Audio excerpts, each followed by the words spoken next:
Stephanie Ruhle strikes again. She decided not to accept the revisionist history by either President Trump or a particular senator who tried to make believe that somehow Donald Trump came in, saved the economy when he got elected in 2016, and somehow Biden is destroying it. Of course, it's all ridiculous and far from the truth, but let's go ahead and listen to what she has to say, and then we'll take it on the other side, because it is important that we not allow fallacies to cauterize. Very important. Check this out. We'll take it on the other side. 2 years ago, we had the greatest. There's never been anything like it. 2 years ago. It's greatness like no one had ever seen. The last thing before we go this evening, revisionist history. Our friends over at The Recount uncovered some interesting sound from Marsha Blackburn today. Watch this. Under President Trump, economic success was pretty much a given. The country was recovering from the pandemic. We had a plan to repair our supply chains, and the American people were starting to have hope that the dystopian nightmare they'd been living through was finally over. Hold your horses. Under President Trump, economic success was pretty much a given? For fact's sake, let's take a look back at the Trump economy. There's this Washington Post analysis from January 8th, 2021. Quote, Trump will have the worst jobs record in modern U.S. history. It's not just the pandemic. Trump is the only modern president to leave office with fewer jobs than when he took office. 3 million fewer jobs to be exact. Of course, the pandemic was the root cause for so many jobs lost across the country in the late part of his administration.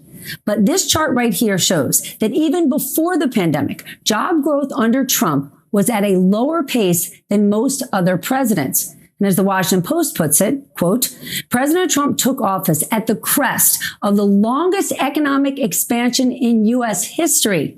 He leaves presiding over the worst labor market in modern U.S. history, as an already sputtering economic recovery has turned negative. Remember, Trump took office with a winning economy. So let's fast forward to right now and look at some key numbers to come this week.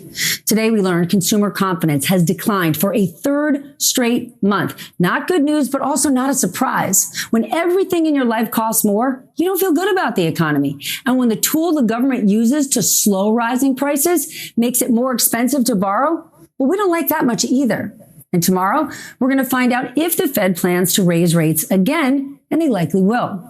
On Thursday, we get GDP numbers, likely going to show a second quarter of decline. Also, not great news, but it doesn't mean it's a full-blown recession. Why?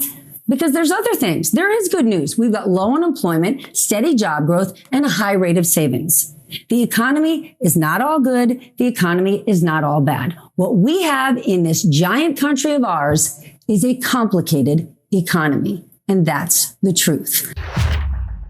And that is the truth. Folks, the reason why we need to keep putting these types of messages out is because the GOP has no problems lying, even as the evidence is in front of them. They have no problem lying to their people. And, you know, we have their people who continue, those people who follow the GOP, those people who vote for the GOP. They're not bad people at all. It's just their source of information, the sources that they trust, lie to them. And what we have to do is, there are two types of people that accept those lies, right?